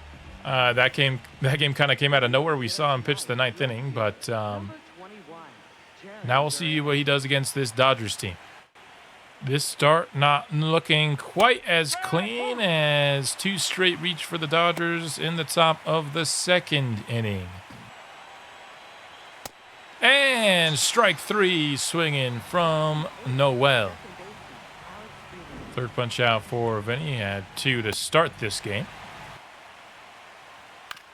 On the ground, Vinny Nunez should get 2 here out of the inning. Well done from our ace. This is the best scoring opportunity so far for the Cardinals. First time with a runner in scoring position. This should be one of the few times we actually have a pitching advantage, Nunez versus Sasaki, although it's not the biggest of advantages. Sasaki, of course, still very talented in his first bind of Game 3. On the ground, Daly. I mean, we won't get any outs there. It should have been 2. Third baseman just had a brain fart. Was he trying to go for the triple play? He only needed 2. Oliver Davis smacks one deep to right field. It'll be hauled in for an out, but because of the super dumb error, we'll score on a sacrifice fly. Gotta make LA pay for that stupid error. We did it a little bit there. Was hoping Logan could make him pay a bit more, though. Still, we'll score a run. Top of the 4th. Dodgers get a runner in scoring position for the 2nd time this game. It's Shohei. On the ground, Bazana to win. Back to Oliver Davis. Double play out of the inning for Vinny. Second time he's been able to have an inning-ending double play in this NLCS appearance. Win adding the spin for a little bit of pizzazz. And scoring from first on a double. Ties us up at 1 apiece. Duran now in scoring position himself. Vinny trying to keep it from being a Dodgers lead. So not quite as clean of a game Vinny had in that start against the Braves, but still, of course, a pretty rock-solid start from him, up to this point at least. Lifted to center field, and chasing it down is Daly. Not the quickest of center fielders, but he's pretty good with his reaction time. Another Dodgers situation with runners on first and second. We've been in this scenario pretty much every inning now at this point of the game for Nunez. We'll see if the 6th ends up being his last. He might come out for the 7th with where his pitch count is. And despite the fact that he's letting a lot of base runners on, he's not letting many of them score. And he gets ahead of Noel here, 0-2. And that is top of the zone, strike 3 looking. Tolia trying to give us the lead here. Bottom of the 6th. Davis has gotten himself into scoring position. He's been our best player, I think, in the NLCS. He's at least got himself a home run in game 2. Now in scoring position here. And Tolia. 9th pitch of the at-bat. Feels like there's a ton of these at-bats where they foul off everything and then it almost always ends up in a strikeout. But it takes like 10 pitches to get there every time. We have 1 hit, dude. The offensive incompetence of this team in the postseason is just wild, and it's wearing my patience thin, honestly. Willard Watson just hit a dude, so that puts Meadows in scoring position. Dodgers trying to take the late lead. Watson can't find the zone. I mean, he just hit a dude, then he has a 4-pitch walk. He does not have it. Noel swinging on the first pitch. Daly gets there in time. That was almost a hit that would have brought home at least 2 runs. Watson's got to be thanking his lucky stars because he was not pitching well. Oliver Davis once more has himself an extra base hit. Now he's the one trying to carry this team. But, I mean, we'll see if we do something. As in typical Cardinals fashion, we'll probably do just enough to win, but not enough to feel like this offense is any good. Logan is out at 3rd. I do not agree with the decision to have Willard Watson out there after that inning I just saw from him. They'll finally go to Hugo Freeman. And he'll get the crucial last out. So 1-1. We have a chance to walk it off. It's probably going to be a solo shot. Nope, we're going to extra innings. Just glorious.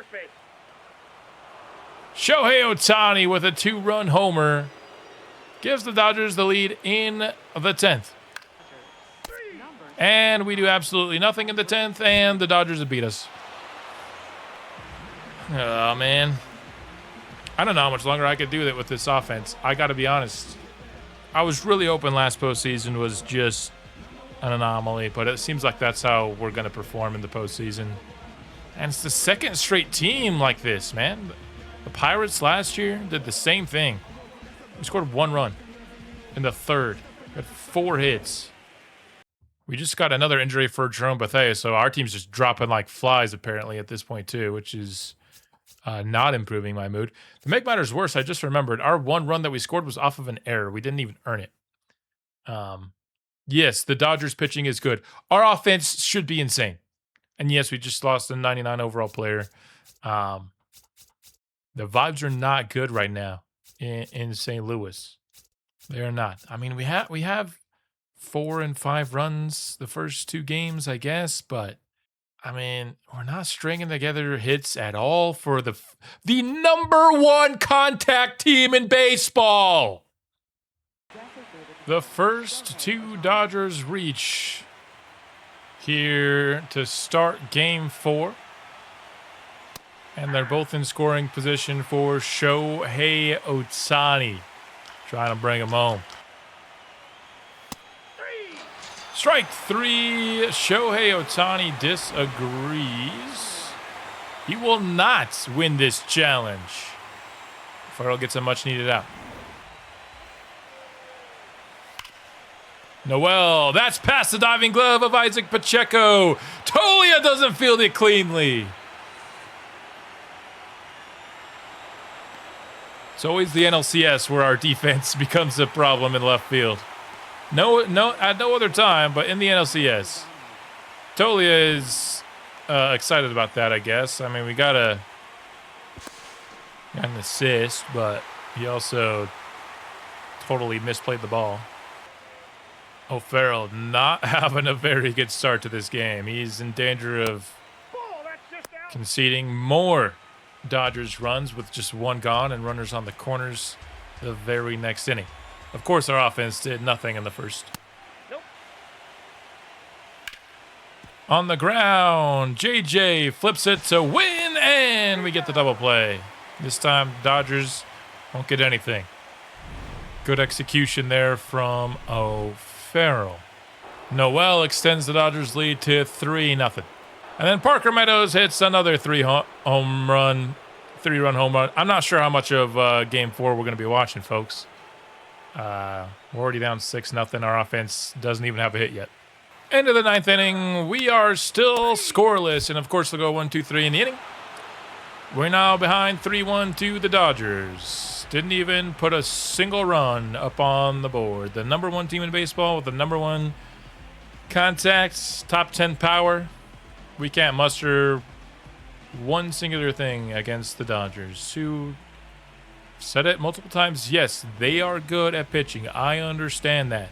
That does not excuse this level of offensive incompetence. I'm not expecting us to score 8 runs a game. I'm expecting us to play to our freaking ratings. We do get some good news, and I love that when Grady Dotson gets uninjured, they decide to put Nate Evers in the game because, yeah, that totally makes sense, MLB The Show. That is just a super normal reaction. Like, why do they have JJ Weatherholt hitting 3rd against lefties, dude? Oh, my goodness. This game is crazy. Yeah, they just think JJ Weatherholt's the best hitter on our team when he's very much not. In other good news, we've got some runners on base in the bottom of the first. We've got our red unis out for this one, my favorites. Tolia swinging on the high heat is down. Paul Skeens back on the mound for the Dodgers. Ironically enough, our best chance at getting a good offensive game was the last game. That's when they had their worst pitcher out, and that's the game that we were shut out. The 2-1 is into the outfield from Mason Wynn. Caught out the warning track.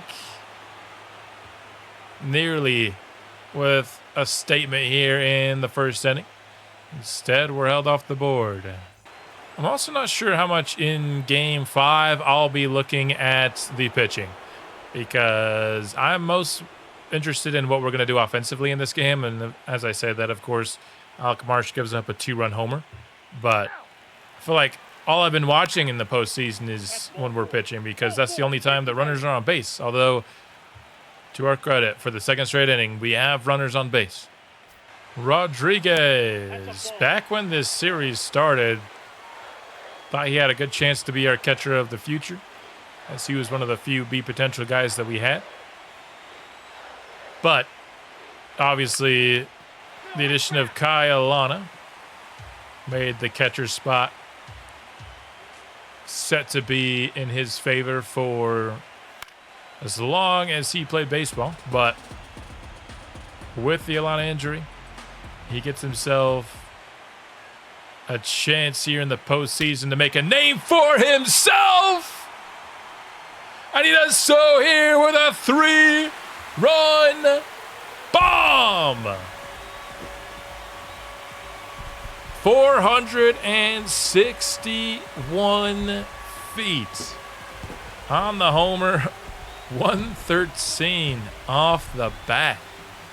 That is an absolute missile from Rodriguez. Cardinals, already the best sign of life offensively we've had in a few games. Now up is J.J. Weatherholt trying to bring home Mason Wynn, who just hit a double. And down looking. That is a pretty nasty pitch from Paul Skeens to get out of the inning. Solo homer from Steer ties us up. Third run allowed from Marsh. All right, I said I wasn't going to watch much pitching, but with the bases loaded for Steve Rausch in a tie ball game, you got to hop in. It's Yankenzie Noel up for LA here. Got to keep this score tied to keep our season alive. It's already hanging on a thread, down 3-1 here. And still, apart from a Rodriguez home run, we haven't done anything offensively in this game. But for the moment, we will remain tied. Bottom of the 8th inning, Mason Wynn with an opportunity to score the go-ahead run. Tolia got himself a leadoff double. Mason Wynn, that's going to get through the infield. Tolia on his way home, gets there. We saw an RBI hit that wasn't due to an error, and that wasn't a home run. It happened. An RBI single. It happened. Dotson able to score Mason from first with a double. We're trying to extend our lead now. That was the second extra base hit for Dotson in the game as well. So he is looking good in his return from injury. I think his time in the minors is over at this point in his career. Runner. Dotson takes off and gets into third safely. Petites. That should be a sacrifice fly. Throw from Noel. Not in time. 6-3 for the Cardinals. Freeman in, trying to close out our second win of the NLCS. Things seemed pretty hopeless after the Game 5 blowout loss. But with our backs against the wall, we've come out with a solid effort. Still way too many innings strung together where our offense does nothing for my taste. But with one more out, Hugo Freeman could have us on our way back to LA to close out the series here. Freeland's been tough to get out, but we do it there. Freeman ends us off with a strikeout, and the Cardinals will make it 3-2 in this Alec Marsh start. We'll have a day off, and then we'll be back to LA. We need to win both of them. Going to be a tall task, but I wouldn't put it past our team. We had 2 innings where we scored 3 runs each and then a bunch of zeros. So, we'll have Bruno Rosa against Roki Sasaki here in Game 6. And then this says Alexis Ramos, but we would have Vinny Nunez available for Game 7 to go against Garrett Crochet. Obviously, the Dodgers have 2 great pitchers. Beating them back-to-back, it's going to be tough, but I've seen this team rally when we need them the most before. We had our backs against the wall in the World Series a season ago and won it all. A very similar situation here in the NLCS in year 7. All right, things looked grim, felt grim after Game 4, but like I said, we've made comebacks with pressure before. Looking to do so again.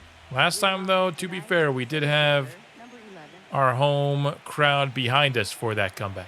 Rosa allows a single, and then a base was stolen by Duran here. So the Dodgers have some early run potential aboard. And Will Smith goes down swinging. He went around it. Rodriguez with a strong throw to first, although the runner does advance to third. Call it a wild pitch, but still got the second out against Shohei. And Bruno Rosa strikes out the next 3 after allowing the leadoff single. Beautiful work. Bottom of the 3rd now. Bruno Rosa needs 1 more out to keep the Dodgers from scoring the first run of Game 6. Parker Meadows deep to left field. The Dodgers will put the first runs on the board. A 2-run double from Meadows. Bottom of the 3rd. Cardinals offense now under some pressure. That's like the first requirement for the team to show up to the game, though. So there is that. J.J. Weatherholtz had a leadoff triple. Now we're trying to bring him home. Grady Dotson, the first up to try and do it. Dotson is going to retire him, but score the run. Job well done. Now into the 6th. Connor Murray pitching for the Dodgers. As Mason Wynn has an opportunity to tie. He hits it into the outfield. Hauled in. Will remain 2-1. Bottom of the 6th upcoming. In the 8th. Jason Daly got on base with a single. Now he's going for the steal. Gets there. Oliver Davis. Now looking to bring him home. He's had a couple of moments. Overall, though, he's only 3 of 19 in the NLCS. That, unfortunately, is still probably one of our most productive players. That is by Will Smith. So we get a passed ball, not a wild pitch. Finally, we get something like that working in our favor. Obviously, we had one of these score a run for us in Game 7 of the World Series, but we also had one against us, so it all evened out. But now Oliver Davis here is going to get the tying run home. We scored both runs in similar fashion, just getting a runner on third base with fewer than 2 outs allows you a lot of opportunities to score it.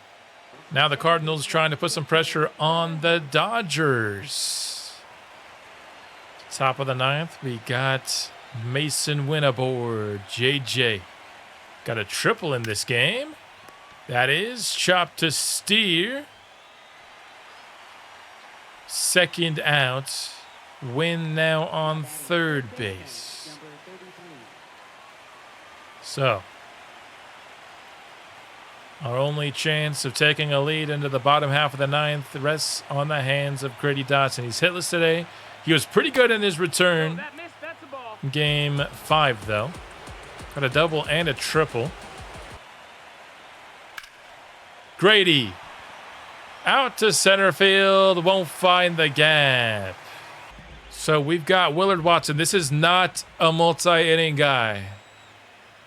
It's something that Dave Roberts and I clearly disagree on, because his stamina is like 23 or something. And he'll start this inning having already pitched 16, but he's out for the night. Parker Meadows. That's going to be a base knockout to left field. Giving chase is Tolia, but a leadoff double for the Dodgers. Dodgers now a base hit away from clinching a World Series appearance. It's been far too much of a drought for the Dodgers in this series. The Cubs have been the dominant NL team. You can't have that. The Dodgers got to have their due. On the ground, and that throw from Rodriguez.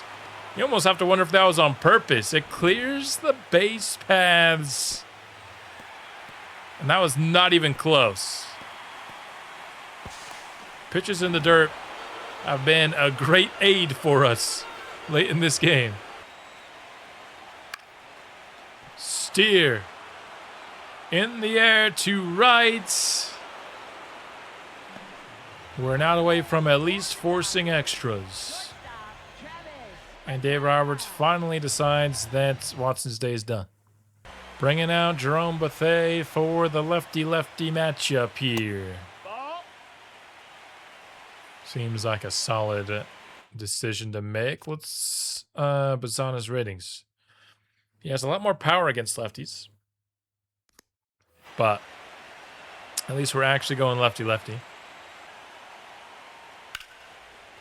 On the ground, Bazzana to our multi-time Gold Glove Award winner. We're headed to extras in Game 6. Neither team able to seize it.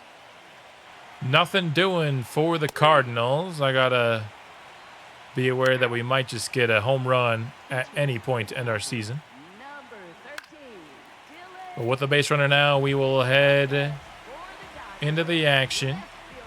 Thought they said there was a pitcher change. It must have been a batter change instead. Bethea trying to send us to an 11th inning here.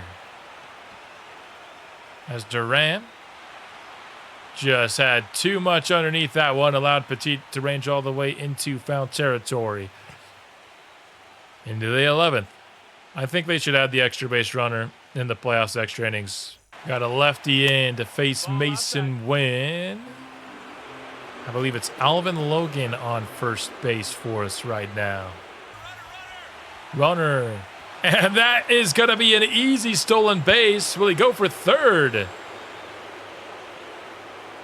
I mean, he probably would have been able to do it. But he dove into second expecting some more competition there, which didn't allow him to reach third. Mason Wynn will walk. First and second now occupied for Weatherholt. Dodgers got themselves an advantageous lefty-lefty matchup. And J.J. Weatherholt will swing and miss on the 0-2 pitch. Another inning scoreless for the Cardinals. Can we force another one ourselves? Now we're into the 12th. At this point, please just end the game, man. Oh, my goodness. The Dodgers looking to do that here as they got themselves a leadoff double. in the bottom of the 12th. So this is pretty much like an extra inning in the regular season now, with nobody gone and a runner in scoring position. Bazana, 3-1 is to Weatherholt. Ground out. Puts the sacrifice fly in play to end our season. Noel has 2 singles in Game 6. He's up next for the Dodgers. Going for the bunt and unable to get the double play. But sacrifice is off the table. Roberts will go to Brett Chang here. Hasn't allowed a hit to a righty, but he's not facing a righty here. He's facing Alex Freeland. That's hard hit. Alex Freeland ends the Cardinals season in Game 6 of the NLCS.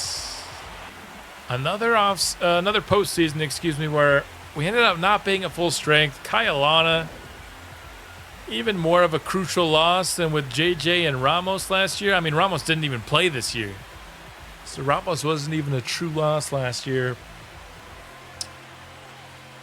But we will not go back to back. And this offense was just as frustrating as it was a year ago. Last year, the pitching was good enough to overcome it. This year, I'd say the pitching still did its job in the postseason, but I don't know what to do without just giving up on the draft-only portion of the rebuild and trading our guys away, trading some of our depth to just get insane players. But that feels like against the spirit of what we're doing at this point in the rebuild, you know? Alana's injury sucked. There's no doubt about that, but is there any way I could see just the NLCS? Some of these numbers are going to look good because, well, in the case of Nate Everett, he only had 3 at-bats, but we actually weren't bad offensively against the Braves.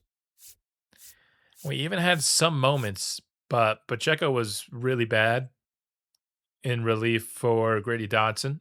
His postseason magic is gone. Jason Petit was loathsome. Rodriguez, again, just injury replacement. Alvin Logan was awful in the NLCS. He was great in the NLDS. But, I mean, the only full-time starter under 750 OPS was Jason Petit. He was well under it, atrociously under it. But these numbers actually look better than they were a season ago in the postseason, but we never did anything. We never did anything. And now these numbers are good. So, season 7 is over. We'll remain a team with just 1 title to our name for now. The problem is these playoffs make me not want to watch the team. So I don't know when season 8 will be upcoming, but I'm not also going to end the rebuild right here, even with how frustrated I am right now with watching this offense play. Season 8 might end up looking different. We might just watch even less. I don't even know, because I continue to have this love-hate relationship with this team. I guess I'll just hash this out right now. I think we've built an awesome team. I'm invested in the careers of the players. Jason Daly has become one of my favorite baseball players I've ever had in my channel's history. I love that guy. Kyalana. I love catchers. That's just like a position I love. I've always had good catchers, and he's my favorite one. Vinny Nunez, when he's on, is my favorite pitcher I've watched in channel history. But man, are they actually frustrating to watch over an extended period of time. I didn't even watch that many at bats in the postseason, and how many of them were just foul after foul after foul. That upsets me. How often we throw just terrible pitches in the dirt by Kailana. That frustrates me. It's a love-hate relationship, man. And I don't know what to do about it because the love part of me wants this series to never end, but the hate part of me is done kind of more with MLB The Show than I am with the Cardinals, I'd say. I'm more frustrated with that. I feel like the gameplay is I'm not loving it right now. But here's the thing. I don't think it's super sliders based. You could certainly say it's at least partially sliders based. You could say it's my fault. I built these sliders. But the things I'm most frustrated at are being boosted by the sliders. A decent bit here. Let's go to these sliders right now. I mean, our contact is boosted. I don't feel like the power is a problem. The home run frequency I don't have a problem with. But timing is boosted. Contact is boosted. Foul frequency is literally at 1. Solid hits is boosted. I don't want to have to go to like 10. I don't know. I think it was right here. I'll just not save it when I exit out. Oh, it doesn't even give you the option. I'm pretty sure it was right there. But yeah. The gameplay is really frustrating me. So maybe the best solution is to go season by season and just focus on how these guys are playing and maybe not watch as much. I don't know what the solution is, but I'll figure it out. If you have suggestions, I'm open to them because I want to close the book on ultimately what it was a very fun team to build in a positive light. And I'm not sure actually watching gameplay is doing that for me right now. It's like hurting how I'm feeling about this team right now. It's crazy. I don't know. It's a really weird sensation. Maybe it's because, outside of MLB The Show, I don't watch a ton of baseball, and so I have unrealistic expectations. That's also a possibility. But that's going to be the end of Season 7. Season 8 will be coming out soon. We'll see what kind of format it ends up being, but the story is not yet over with the Cardinals. I need more than one chip with a team this good. So that'll be the goal for the next episode. It'll be coming out sometime in the near future, and I'll see you then. Go Cards.